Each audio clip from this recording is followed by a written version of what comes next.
ఎఫెసీయుల పత్రికలో 6వ అధ్యాయము 11వ వాక్యాన్ని ఒకసారి చదువుకుందాం. మీరు అపవాది తంత్రములను ఎదిరించుటకు శక్తిమంతులగునట్లు దేవుడిచ్చు సర్వాంగ కవచమును ధరించుకొనుడి. వాక్య భాగాన్ని గమనిస్తే స్వరాంగ కవచమును ధరించుకొనుడి. చలికి మనం దుప్పటి కప్పుకుంటాం, వర్షానికి గొడుగు నీళ్లు పడకుండా మనం కాపాడుకుంటాం, ఎండ తగలకుండా నీడలోకి వెళ్ళిపోతాం. అవి కొన్ని పరిస్థితులను బట్టి మనం అట్లా చేస్తాం. బాగా చలి పడుతుంది అనుకోండి, చలిమంట వేసుకుంటాం. ప్రతిదానికి ఏదో ఒక ఆపుదల కావాలని కోరుకుంటాం. కానీ దేవుని వాక్యం అంటుంది, మీరు స్వరాంగ కవచమును ధరించుకొనుడి. స్వరాంగ కవచమును ధరించుకోవటం అంటే అదేదో ఒక వస్త్రమును ధరించుకోవటం అని కాదు. కానీ దేవుడు మాట్లాడుతున్నాడు, మీరు మీ విశ్వాసాన్ని చేత్తు పట్టుకోండి,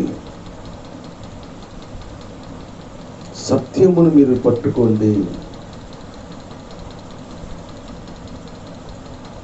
అపవాదిగాడు వేసే అగ్ని బాణములను మీరు చల్లార్చండి. దేవుడు మనకి అలాంటివన్నీ కొన్ని ధరించుకోమని చెబుతాడు. విశ్వాసం లేకుండా దేవునికి ఇష్టలే ఉండుట అసాధ్యము. ఇప్పుడు కొన్ని సందర్భాల్లో నువ్వు ఎంత ప్రార్థన చేసినా, ఎంత దేవుని నమ్ముకున్నా, నీలో ఈ విశ్వాసము, ఈ నమ్మకము, ఈ యొక్క భక్తి జీవితం ఒకవేళ లేదనుకోండి, అపవాదిగా నీ మీద దాడి చేస్తూ ఉంటాడు. ఎందుకు పనికిరాని వారు కూడా నిన్ను వచ్చి వ్యతిరేకంగా మాట్లాడుతూ ఉంటారు. అందుకని సాతానుగాడు ఎప్పుడు మనల్ని దాడి చేయాలని చూస్తూ ఉంటాడు. భర్త ద్వారా, భార్య ద్వారా, బిడ్డల ద్వారా, కుటుంబం ద్వారా, తల్లిదండ్రుల ద్వారా, ఎవరో ఒకరి ద్వారా వాడు ఎప్పుడు దాడి చేస్తూనే ఉంటాడు.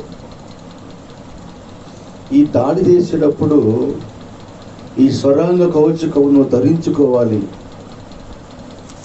ఏమిటి ఆ స్వరాంగ కవచము అని అనుకొని మనం ఎలా ఉంటే దేవుడు మనకి ఆ స్వరాంగ కవచమును దేవుడు మనకి ధరింపజేస్తాడంటే, మెలకువగా ఉండండి. అంటే మొదటగా మనము ఆ స్వరాంగ కవచమును ధరించుకోవాలంటే మెలుకుతో ఉండాలి. మెలుకుతో అంటే నిద్రపోకుండా ఉండటం అని కాదు, కానీ నీకు జరగబోతున్న ప్రమాదాన్ని పసికట్టాలి. నీకు జరగబోతున్న ఆపదను నువ్వు తెలుసుకొని ఉండాలి. ఎప్పుడైతే ఆ ఆపద రాబోతుందో నువ్వు తెలుసుకుంటావో, ఆ స్వరాంగ కవచమును దేవుడు నీకు ధరింపజేస్తాడు. కొంతమంది నిండా మునిగిన తర్వాత కూడా తెలుసుకుంటారంట. చేతులు కాలిన తర్వాత ఆకులు కొట్టుకుంటే ప్రయోజనం ఏముంది? నీ మీదకి ప్రమాదం రాకముందే, నీ మీదకి సాతానుగాడు దాడి చేయకముందే నువ్వు మెలుకుతూ ఉండు.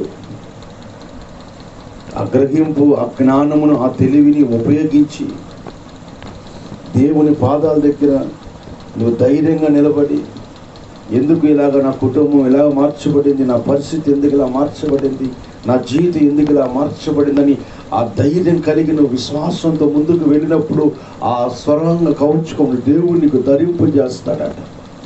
అందుకని యుద్ధంలోకి దావీదు వెళ్ళినప్పుడు దేవుడు దావీదుకి స్వరాంగ కవచమును ధరింపజేశాడు. ఆ రాజ్య వస్త్రాలు, గొలియాతును చంపడానికి రాజ్య వస్త్రాలు లేకుండా ఎందుకు దావీదు ఆ యొక్క గొలియాతును జయించాడంటే, అతడు స్వరాంగ కవచమును ధరించుకున్నాడు. విశ్వాసం అనే డాలును పట్టుకున్నాడు. పిరికితనాన్ని తొలగించుకొని జరగబోతున్న ప్రమాదాన్ని పసిగట్టి ఎదురుగా నిలబడ్డాడు. కాబట్టి దేవుడే దావీదు పక్షంగా యుద్ధం చేశాడు. నీ కుటుంబంలో లేకపోతే నీ వ్యక్తిగత జీవితంలో నువ్వు యుద్ధం చేయాల్సిన అవసరం లేదు. దేవుడే యుద్ధం చేస్తాడు. కానీ నువ్వు ధైర్యంగా నిలబడు.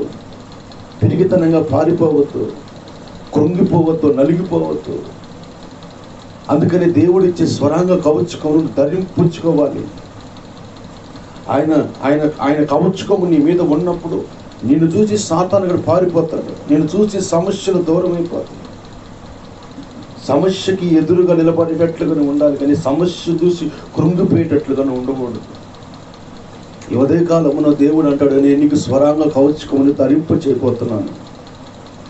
అపవాది గడి నీ మీదకి వేస్తున్న ప్రతి అగ్ని బాణములను నేను చల్లారుస్తానని దేవుని వాక్యం మనకి తెలియజేస్తాము.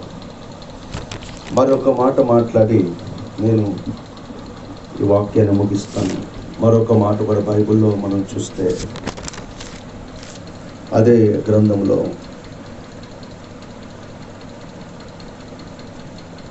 అధికారులతోనూ ప్రధానులతోనూ అంధకార సంబంధమైన లోకనాథులతోనూ అధికారంతో ఉన్న వ్యక్తులు దేవునికి ఒక అధికారాన్ని ఇస్తున్నాడు.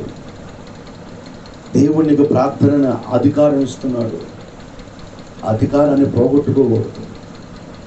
దేవుడు కొన్ని అవకాశాలు నీకు ఇస్తున్నాడు. ఎప్పుడైతే దేవుడిచ్చిన అవకాశాన్ని నువ్వు సద్వినియోగం చేసుకుంటావో అప్పుడు దేవుడి యొక్క స్వరాంగ కవచుకం నీ మీద ధరింపజేస్తాడంట. ఎప్పుడు మనం ఏదన్నా చేసేటప్పుడు చూస్తూ ఉన్నాం అనుకోండి, అది చూస్తూ ఉన్నట్లుగానే ఉంటాం. ఆ చేసేది నువ్వు చూసినప్పుడు దాన్ని చేసే ఒక శక్తిని కావాలి. చిన్నప్పుడు సైకిల్ తొక్కడం రాదు, తర్వాత దాన్ని నేర్చుకొని మనం తొక్కుతాం. అలానే ఏదైనా వంట చేయడం రాదనుకోండి, ఏదో చూసి నేర్చుకుంటాం. ఈ ఆత్మీయ జీవితంలో కూడా దేవుడు నీకు కొన్ని నేర్పిస్తున్నాడు. ఎలా ప్రార్థన చేయాలో నేర్పిస్తున్నాడు, ఎలాగ నమ్మకంగా ఉండాలో నేర్పిస్తున్నాడు. కొన్ని అధికారాలను నీకు దేవుడు ఇచ్చి ఉన్నాడు. నా వల్ల కాదు, నేనేం చేయలేను, నేను ఎంతటి వ్యక్తిని ఎంతటి దాన్ని అనుకొని నీకు నువ్వుగానే విడిచిపెట్టుకొని వెళ్ళిపోతున్నావు. దేవుడు అంటాడు, ఇదిగో నేను నీకు ఇచ్చిన అధికారాన్ని జ్ఞాపకం చేసుకో. అందుకని పేతురు దగ్గరికి దేవుడు ఇచ్చిన మాట్లాడతాడు, పేతురు నేను పరలోకపు తాళపు చేతులు నీ చేతికి అప్పచెబుతున్నా. ఆ పరలోకంలో నీవే ఆ ద్వారాలు తెరవటకు నేను నియమించుకున్నాను అంటాడు. దేవుడిచ్చిన పరలోకపు తాళపు చేతులు తీసుకున్నాడు. పేతురుని దేవుడు ఉన్నతంగా ఆశ్రయించాడు. కొన్ని దేవునికి ఆయనకి అప్పచెబుతున్నాడు. వాటిని గ్రహించుకొని ముందుకు కొనసాగించబడు. నీకు ఏది తెలియకపోయినా ఏది రాకపోయినా ఆయన నీకు జ్ఞానమును, తెలివిని, వివేకమును అనుగ్రహిస్తాడు. కుటుంబంలో కొన్ని బాధ్యతలను నిలబెట్టుకోవాలి. సంఘంలో కొన్ని బాధ్యతలు నీకు ఇచ్చినప్పుడు దాన్ని నువ్వు కాపాడుకోవాలి. మనం పనులు చేసే కాడ, ఉద్యోగం చేసే కాడ, వ్యాపారం చేసే కాడ వాళ్ళు మనకి అధికారం ఇస్తారు.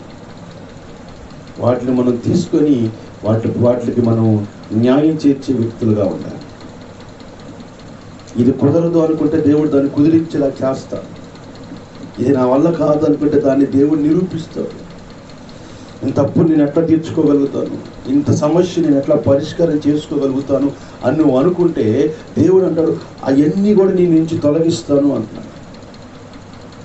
ఎప్పుడైతే నువ్వు అలాంటి అధికారాలు చేపట్టుకుంటావో దేవుడు నీకు స్వరాంగ కవచుకుంటూ ధరింపజేస్తాడు.